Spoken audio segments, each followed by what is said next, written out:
Hello everyone, it's Brett here, Lionheart 84, and I'm just starting out on another walk, Sunday walk, and I'm just looking at a shrub here that I believe this is one of the, I think it's one of the euonymus family, or is it Eleagnus, but I believe this one produces edible fruits, and this plant has got loads of very young small berries on it, but I'm pretty sure I've seen them,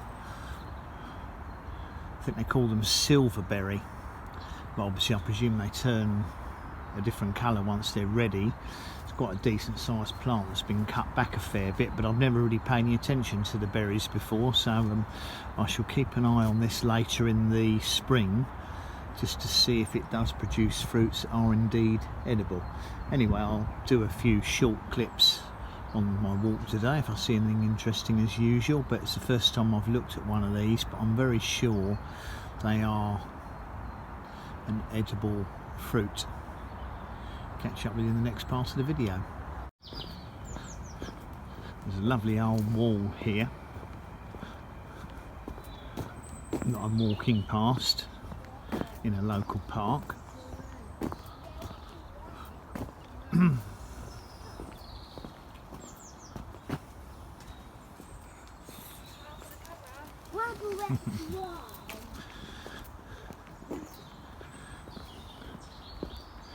You can see they've been pruning these well back, all of these plants, but this is quite interesting, this walled off area. When I get a little bit further down, it seems to have at some stage or other been some kind of agricultural centre. I don't know whether they used to grow plants here for these park areas, but you'll see that it had horticultural purpose at some stage. We'll get to these gates here. I have seen vehicles in here before, so they do access them, but at one time it was full of get it to focus. At one time it was full of greenhouses and polytunnels. Imagine how exciting it would be to able to grow stuff there now. And I can see there's a boiler there, so it even had heating available. What a fantastic place that would be to have access to. But it seems to be fairly disused now. Anyway, I just thought you'd be interested to see that, so I shall carry on with my walk now, and probably I can see, well, I've got these safety barriers here. Look, part of the wall's collapsed. Let's get to the point where it's obviously now no longer safe. I'll catch up with you later in the walk. Bit of wildlife on the river today. There's actually a large swan. Coloration suggests this is still quite a young bird, maybe last year's. Doesn't seem to be another one here, because they normally mate as pairs for life, I believe, swans. There doesn't seem to be another male or female around, so that's why I think it's a young bird as well. Seems to be quite happy for me to watch him, or her. Anyway, along with the walk, perhaps I'll see some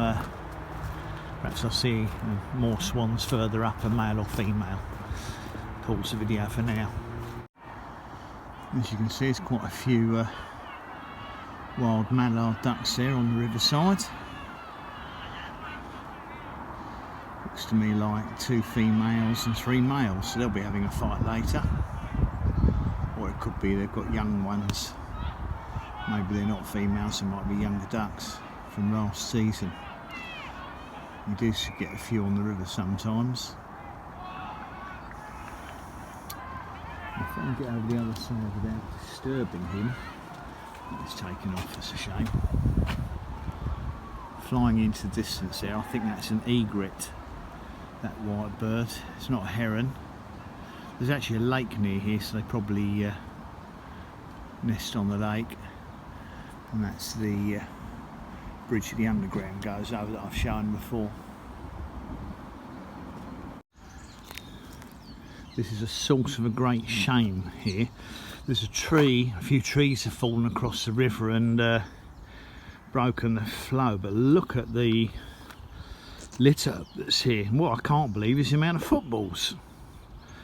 There's at least 1, 2, 3, 4, 5, 6, 7, 8. I can see at least 10 footballs. I don't know how so many children have lost so many balls in the river, but look at the litter, the rubbish bottles and stuff that have become trapped on the river here. What a great shame. Hopefully they'll clear this out this summer, get down here, the authorities, and give it a good clean out, because it just spoils the place as far as I'm concerned. And you see how picturesque the river is otherwise. It's a great shame.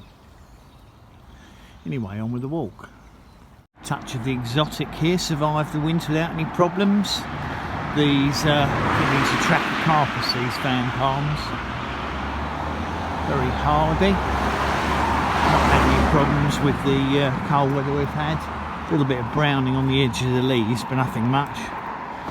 I'm just back on the main road here, and I'm just about to walk through into another nature reserve. This one's,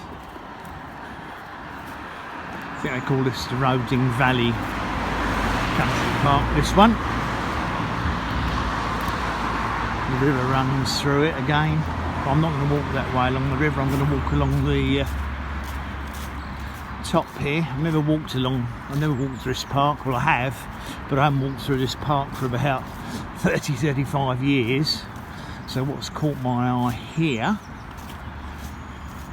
is a definitely non-native eucalyptus. Fair old size as well. Must be a good 40 feet tall, maybe 50 feet. Don't know the variety. Looks like a standard eucalyptus gunny eye. Look at that beautiful bark on it.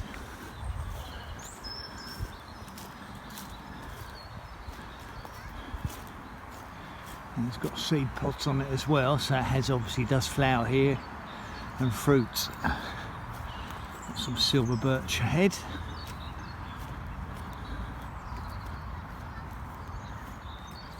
And we'll pause the video, catch up with you later in the walk.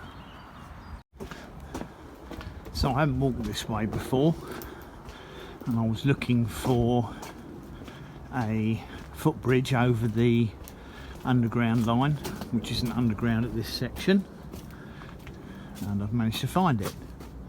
I believe this goes into a place called Linda's Field. Look at the litter here, everywhere you go. Litter everywhere, absolutely tragic. Look at it. Now that's not blown here, it's been dropped here by scumbags, for want of a better word.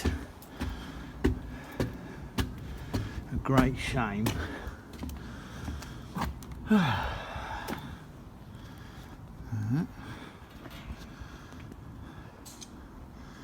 So here's the underground line. This one's called the Central Line, runs out to Epping. And here's a train coming now, so I'm puffing from walking up the stairs fast. It's one of our underground trains.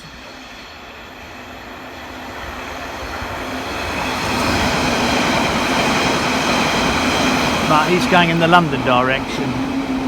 That's a westbound train heading towards London. And this here must be the field that I've not been to.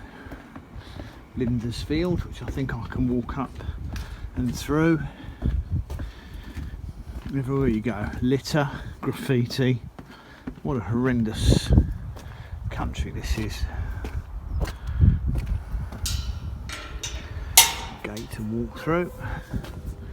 It's a bit flooded around here, but obviously I can now walk up this field, I assume, to Buckhurst Hill. I'll stop the video here and carry on with the walk, see if I can find my way through. Nice scenery anyway. Well, here's the local authorities' efforts at creating a habitat shelter. You can pause that if you're interested in reading it.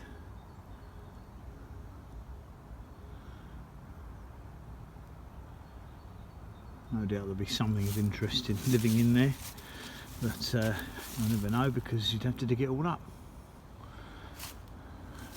Nearly finished this part of my walk. See if I can find the footpath that leads out of here now. Must be somewhere around here. Now this is just where I've walked through, having come up from the railway bridge, but the reason I stopped at the entrance here is to have a quick look at the gates that someone's made. Very artistic. There's a mouse with it, an owl with its mouse or rat, and various other creatures here, but very imaginative. Can't say that I saw most of those animals, but I guess they probably are there. Very eye-catching. Interestingly, this caught my eye for the first time ever. There's mistletoe growing in this tree in someone's garden. Not sure what the tree is, but somehow or other the seeds ended up there at some stage. They're parasitic plants, of course, mistletoe. Fascinating. Well, that's my walk finished for the day. Just pointed out a few things en route, nothing too excessive.